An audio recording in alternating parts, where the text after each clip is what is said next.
అందరికీ నమస్కారం. Welcome to మనం టీవీ. నేను మీ పవన్ బెస్వాడ. మనతో పాటు సీనియర్ జర్నలిస్ట్ డివి శ్రీనివాస గారు ఉన్నారు. ఆయనతో మాట్లాడే ప్రయత్నం చేద్దాం. సార్ నమస్కారం. నమస్తే. రాజకీయ సన్యాసం తీసుకుంటున్నా నేను, ఇంకా రాజకీయాలకు నాకు సంబంధం లేదంటూ రాజ్యసభ సభ్యత్వానికి వైసీపీ పార్టీకి రాజీనామా చేసినటువంటి విజయసాయి రెడ్డి విచారణలకు హాజరై మీడియా ముఖంగా పేర్లతో సహా వెల్లడించి కొంత వైసీపీ పార్టీలో గుబులు రేపుతున్నాడు. ఇదే సమయంలో తాను బీజేపీ పార్టీలోకి వెళ్ళబోతున్నాడంటూ పెద్ద ఎత్తున ప్రచారం జరుగుతుంది. అయితే నిజంగా విజయసాయి రెడ్డి బీజేపీలోకి వెళ్తే ఇక్కడ అంటే ఆంధ్రప్రదేశ్లో ఉన్నటువంటి కూటమి పార్టీలు ఒప్పుకుంటాయా, అంటే దానికి సహకరిస్తాయా అనేది ఒక ఎత్తు అయితే, విజయసాయి రెడ్డి బీజేపీలోకి పోతే ఏ హోదా డిమాండ్ చేస్తారు అనేది మరొక వార్త. నిజంగానే బీజేపీ పార్టీ విజయసాయి రెడ్డి లాంటి ఒక నేతని తీసుకోదలుచుకుందా? వీటన్నిటి మీద మీ విశ్లేషణ ఏంటి సార్? ఆయన ఇష్టం. బీజేపీలోకి వెళ్ళటమా వెళ్ళకపోవటం అనేది నా ఇష్టం అన్నాడు. ఓకే. ఇప్పుడు ఎవరో అడిగారు ఇట్లాగే, ఆయన పైన చిలవల పలవలుగా ప్రచారం జరుగుతోంది. ఎప్పుడైతే వైసీపీకి రాజీనామా చేశాడో ఆ రోజు నుంచి సాయిరెడ్డి అడుగులు ఎటువైపు. ఆయన ఏమని ప్రకటించాడు ఆ రోజు? ఇక నేను వ్యవసాయం చేసుకుంటానన్నాడు. హార్టికల్చర్ పైన నాకు మక్కువ ఎక్కువ అన్నాడు. ఇప్పుడు జగన్మోహన్ రెడ్డి మనసులో నాకు స్థానం లేదని తేలిపోయింది, నా మనసులో జగన్ పై ప్రేమ ఇరిగిపోయింది అన్నాడు.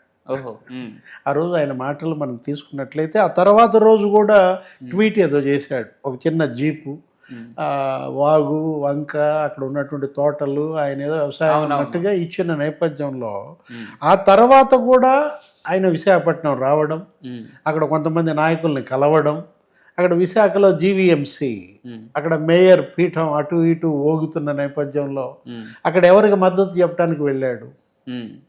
ఆమెకి మేయర్కి మద్దతుగా వెళ్ళాడా, లేదా ఎవరో చనిపోతే ఆ పరామర్శకి వెళ్ళాడా? వ్యవసాయం చేసుకుంటానన్న ఆయన మళ్ళీ విశాఖ ఎందుకు వచ్చాడు? విశాఖ రాజకీయాల్లో ఎందుకు వేలు పెడుతున్నాడు? లేదు, ఆయన అప్పుడప్పుడు విచారణలకు వస్తున్నాడు. కేవీ రావుని బెదిరించి కాకినాడ పోర్టు సెజ్ ఆ లాక్కున్నటువంటి కేసులో విచారణకు వచ్చినప్పుడు కూడా బయటకు వచ్చి మీడియాతో కొన్ని సంచలన ఆరోపణలు, కర్త కర్మ క్రియ, దాంట్లో విక్రాంత్ రెడ్డి, దీంట్లో కసిరెడ్డి రాజు అన్నాడు. ఇప్పుడు నిన్న వచ్చాడు మళ్ళీ ఇంకో ఎంక్వైరీకి, లిక్కర్ దానికి వచ్చి మళ్ళా మిథున్ రెడ్డి వ్యాపారం చేసుకుంటానన్నాడు. నేనే వాళ్ళ ముగ్గురికి 100 కోట్లు అరవిందో నుంచి ఇప్పించాను. అంటే ప్రతి చోట ప్రతి అడుగుల్లో సాయిరెడ్డి కామెంట్స్, ఆయన చేస్తున్నటువంటి విమర్శలు, ఆయన బయట పెడుతున్నటువంటి అంశాలు ఆసక్తికరంగా ఉన్నాయి, చర్చనీయాంశంగా ఉన్నాయి. జగన్మోహన్ రెడ్డి గుట్టు మట్టులన్నీ విప్పుతున్నాడు. అంటే ఆయన ప్రయాణం ఎటువైపు, టార్గెట్ జగన్మోహన్ రెడ్డిగా ఆయన అడుగులు. అంటే ఆయన పైన నా మనసు ఇరిగిపోయిందన్నాడు. ఇప్పుడు ఈ ఇరిగిన మనసు ఇక అతుక్కునే అవకాశం లేదు అనేది ఇప్పుడు ఈ కామెంట్స్ అన్నీ మనకు తెలియజేస్తున్నాయి. ఆయన అప్రూవర్గా మారడం, బయట పెడుతున్న అంశాలు. నెక్స్ట్ ఎవరున్నారు ఆయన వెనుక, ఎవరి అండ చూసుకుని విజయసాయి రెడ్డి ఇంత ధైర్యంగా మరి జగన్మోహన్ రెడ్డినే ఎక్కుపెట్టాడు? భయం నా బ్లడ్లో లేదన్నాడు. ఎవరో ఇట్లాగే భయపడ్డాడని ఎవరో అంది, జగన్మోహన్ రెడ్డి అన్నాడు. ప్రెస్ మీట్లో మాట్లాడుతూ జగన్మోహన్ రెడ్డి, సాయిరెడ్డి కూడా భయపడ్డాడు. అంటే నన్ను ఉద్దేశించి నువ్వు ఆ మాట అంటావా? భయం నా బ్లడ్లో లేదు అని సాయిరెడ్డి దానికి ఇచ్చిన సమాధానం. ఇప్పుడు ఈ ధైర్యం వెనక ఉన్నది ఎవరు అంటే బీజేపీ అంటారు. అమిత్ షా అండదండలతోనే ఇవాళ ఈయన ఈ విధంగా వెళ్తున్నారంటారు. ఇదంతా కూడా చిలవల పలవలుగా మీడియాలో వస్తున్న ప్రచారం, సోషల్ మీడియా ఇవాళ అందులో ఏది నిజమో ఏది అబద్ధమో తెలియని పరిస్థితుల్లో ఆ కథనాలు ప్రామాణికాలు కాదు. ఇప్పుడు ఆయన ఏదో బీజేపీలో చేరాలనుకున్నట్టు, అమిత్ షా వెళ్ళి చంద్రబాబుతో మాట్లాడుకోమన్నట్టు, చంద్రబాబు అసలు సుతరాము కూటమిలో చేరటానికి ఆయన ఏటు, జగన్మోహన్ రెడ్డి టార్గెట్గా వాళ్ళ ఉద్యమం, వాళ్ళ పోరాటం, అటు క్విడ్ ప్రోకో 1.0లో కానీ, ఇప్పుడు సిబిఐ 12, ఈడీ 9 ఛార్జ్ షీట్లు, వీటన్నిటిలో A1 జగన్మోహన్ రెడ్డి అయితే A2 విజయసాయి రెడ్డి. ఇప్పుడు జగన్మోహన్ రెడ్డే కాదు, ఆయన తండ్రి రాజశేఖర్ రెడ్డి, ఆయన తాత రాజారెడ్డి, 3 తరాలని కొలిచాడు. విజయమ్మ కూడా తిట్టింది కదా మధ్య, ఇప్పుడు షర్మిల కేసుల విషయం, ఆస్తుల విషయం, జగన్మోహన్ రెడ్డి ఆస్తుల పంపకం, షర్మిలకు అన్యాయం చేయడంలో విజయసాయి రెడ్డి జగన్ వైపు వెళ్ళాడు. సార్ ఇక్కడ మీరు విజయసాయి రెడ్డికి జగన్ మీద ప్రేమ విరిగిపోయిందని చెప్పి ఆయన నోటితో ఆయనే చెప్పాడని చెప్పి మీరు చెప్తున్నారు. అయితే ఒక పక్క జగన్ పైన అభిమానం ఎప్పటికీ తగ్గదు అని విజయసాయి రెడ్డి అంటే రాజకీయాల నుంచి బయటకు వచ్చిన స్టార్టింగ్లో మీడియా ముఖంగా చెప్పిన మాట అది. దాని తర్వాత ఇప్పుడు అంటే అసలు నిజంగానే మీరు చెప్పినట్టే ఆ ప్రేమ విరిగిపోతే కారణం ఏంటి? ఏటుగా తన ప్లేస్ కోల్పోవటమా, తన చుట్టూ కోవట్లు చేరటం వల్ల, జగన్ వారి మాటలు నమ్మటం వల్ల ఆ ప్రేమ విరిగిపోయింది అనుకోవచ్చా? ఏ విధంగా చూడాలి? అదే చెప్పాడు కదా, ఇవాళ జగన్మోహన్ రెడ్డి కోటరీ చెప్పుడు మాటలు వింటున్నాడు.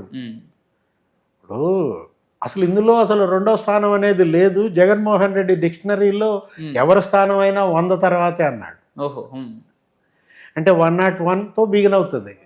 వైఎస్ఆర్ కాంగ్రెస్లో అంటే 1 నుంచి 100 వరకు అహం బ్రహ్మాస్మి, ఇది అన్నీ జగన్మోహన్ రెడ్డి అన్నమాట. అది ఒక విజయసాయి రెడ్డి అన్నాడు, మరుసటి రోజే వైవి సుబ్బారెడ్డి కూడా దాన్ని స్టాంప్ వేశాడు.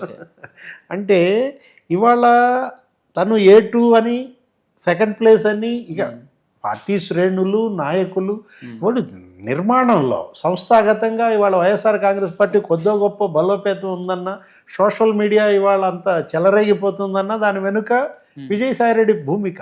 అంటే ఇక్కడ విజయసాయిరెడ్డి ప్లేస్ ని సజ్జల రామకృష్ణారెడ్డి ఆక్యుపై చేశారనుకోవచ్చా? అంటే ఆ విధంగా ఏమన్నా ఉన్నాయనుకోవచ్చా? ఇప్పుడు సజ్జల ఆక్యుపై చేశాడా, ఇంకొకళ్ళు ఆక్యుపై చేశాడా? ఆక్యుపై చేయడం వాస్తవం. ఓకే, అది ఎవరు ఆక్యుపై చేశారనేది ఆయన చెప్పడం లేదు, వీళ్ళు చెప్పడం లేదు. తను ఏమన్నారు విజయసాయిరెడ్డి ఆ రోజు, నేను దిగిన మెట్లు కొందరు ఎక్కారు అన్నాడు. ఇప్పుడు ఆయన ఏ మెట్లు దిగాడు, ఎవరు ఆ మెట్లు ఎక్కారు అన్న దాంట్లో సజ్జల రామకృష్ణారెడ్డి. వాళ్ళ ప్రతి పోస్టు ఆయనే. ఏది గతంలో సకల శాఖ మంత్రి అన్నారు ఆయన్ని. సకల శాఖ మంత్రి. ఇప్పుడేంటి, ఇప్పుడు సకల కార్యదర్శుల పాత్ర ఆయనే పోషిస్తున్నాడా? ఇప్పుడు నిన్న వేశారు కొన్ని కమిటీలు, వీటన్నిటికీ కూడా ఆయనే కన్వీనర్గా. అంటే ఇవాళ జగన్మోహన్ రెడ్డికి షాడోగా గతంలో మనం చూసాం. ఏది వైవి సుబ్బారెడ్డి వాళ్ళ చిన్న అన్న, ఆయనకు ఒక 2-3 పదవులు. టీటీడీ బోర్డు చైర్మన్గా ఆయనే. విజయసాయిరెడ్డి దిగిన మెట్లు ఎక్కిన వాళ్ళలో ఆయన కూడా ఉన్నాడు. ఏది ఉత్తరాంధ్ర పరిశీలకుడుగా గతంలో విజయసాయిరెడ్డి. ఇప్పుడు ఆ స్థానం ఎవరికి వచ్చింది? వైవి సుబ్బారెడ్డి. పార్లమెంటరీ పార్టీ నాయకుడిగా రాజ్యసభలో. వీటన్నిటిలో కూడా సాయిరెడ్డి దిగిన మెట్లు ఎక్కిన వాళ్ళల్లో మనకు వైవి సుబ్బారెడ్డి కనపడ్డాడు, సజ్జల రామకృష్ణారెడ్డి కనపడ్డాడు. వైవి సుబ్బారెడ్డిని ఇరికిచ్చాడు. ఎక్కడ? కాకినాడ పోర్టు, కాకినాడ సజ్ కేసులో దానికి 3600 కోట్లు కేవీ రావుని బెదిరించి వీళ్ళు లాక్కున్నారంటూ కర్త కర్మ క్రియ విక్రాంత్ రెడ్డి అన్నాడు. విక్రాంత్ రెడ్డిని ఇరికించడం ద్వారా ఎవరికి చెక్ చెప్పాడు? వైవి సుబ్బారెడ్డి. సార్ ఇక్కడ ఇప్పుడు సజ్జలకి ఎవరు చెక్ ఎప్పుడు చెక్ చెప్తాడు? పార్టీ అంతర్గత వ్యవహారాల్లో క్రియాశీలకంగా వ్యవహరిస్తున్నారేమో, కానీ వీరి మధ్యలో మీడియా ముందుకు రావడానికి కొంచెం వెనకడుగు వేస్తున్నారు అనేలాగా కనపడుతుంది. అంటే మీడియా ముందుకి మధ్యలో ఎక్కువగా రావట్లేదు సజ్జల కానీ వైవి సుబ్బారెడ్డి కానీ వీరు అనే దాంట్లో వాస్తవం ఉందనుకోవచ్చు. అంటే ఒకవైపు ఏమో వాళ్ళ పైన కేసులు, వాళ్ళ కుటుంబ సభ్యుల పైన కేసులు. ఇప్పుడు వైవి సుబ్బారెడ్డి కొడుకు కేసులో ఉన్నాడు, అతనికి బెయిల్ అది ఇది రకరకాల దీంట్లో. ఇతను సజ్జల మరి ఆయన కొడుకు భార్గవరెడ్డి, వాళ్ళిద్దరూ తండ్రి కొడుకులు కేసుల్లో ఉన్న దీంట్లో వాళ్ళ ముందస్తు బెయిల్స్ అనేక దీంట్లో నడుస్తారు. అదేంటి, వాళ్ళు ఉద్దేశపూర్వకంగా వెనుకంజలో వేశారా, ఒక ముసుగు వేసుకున్నారా? ఇప్పుడు ఆ ముసుగు తీయటానికి వాళ్ళు ఇప్పుడు ఇష్టపడలేదా? ఇష్టపడ్డా ఇష్టపడకపోయినా జగన్మోహన్ రెడ్డికి కుడి ఎడమ భుజాలు ఇప్పుడు వాళ్ళిద్దరే. ఇప్పుడు షర్మిల ఎప్పుడో చెప్పింది, అసలు వైఎస్ఆర్ కాంగ్రెస్ పార్టీలో వైఎస్ఆర్ ఎక్కడ ఉన్నాడని. వైఎస్ఆర్ కాంగ్రెస్ పార్టీలో వై అంటే వైవి సుబ్బారెడ్డి, ఎస్ అంటే సజ్జల, ఇప్పుడు సాయిరెడ్డి, ఆర్ అంటే రామకృష్ణారెడ్డి, సి అంటే చెవిరెడ్డి, పి అంటే పెద్దిరెడ్డి. వైఎస్ఆర్సీపీలో ఉన్నది వీళ్లే అంటూ ఎటు చూసినా ఏ పరిశీలకులుగా నియమించినా ఏ పోస్ట్ ఇచ్చినా వీళ్ళకే ఇస్తున్న నేపథ్యం. ఈ పరిస్థితుల్లో విజయసాయిరెడ్డి బీజేపీలో చేరతాడా? ఎందుకంటే ఢిల్లీలో జగన్మోహన్ రెడ్డి ఇవాళ ఈ కేసులన్నీ ఇంత డ్రాగాన్ అవ్వాలన్నా, మరి 13 ఏళ్లుగా ఆయన బెయిల్పై ఉండాలన్నా, వాళ్ళ 135 డిశ్చార్జ్ పిటిషన్లో అటు సిబిఐ ఇటు ఈడీ కేసులు ఇంత నీకు మరి జాప్యం జరుగుతోందంటే వీటన్నిటి వెనక మాస్టర్ బ్రెయిన్ విజయసాయిరెడ్డి. అటు అక్కడ ఢిల్లీలో ఉంటూ అటు లీగల్గా అటు అడ్వకేట్స్ని మేనేజ్ చేయడం కానీ, ఖరీదైనటువంటి న్యాయవాదులను పెట్టించడంలో కానీ, అటు కేంద్ర ప్రభుత్వ పరంగా రైట్. పిఎంఓలో కూడా అసలు ఈయనే మకాం వేసేవాడని, ఎక్కడ చూసినా ప్రైమ్ మినిస్టర్ ఆఫీసు ఆ చుట్టుపక్కలంతా ఇతనే తిరుగుతూ ఉండేవాడని. అంటే అటు ప్రధాని మోడీకి, ఇటు అమిత్ షాకి అప్పట్లో ఆయనంత దగ్గరగా ఉండటం. ఇంత రాజకీయం చేసిన వాడు ఢిల్లీ నేపథ్యంగా వ్యవసాయం చేసుకుంటాడా? వ్యవసాయం చేసుకుంటాడంటే నమ్ముతారా? రాజకీయంగా అతను క్రియాశీలకంగా ఉండటం వాస్తవం, ఉంటాడనటం వాస్తవం.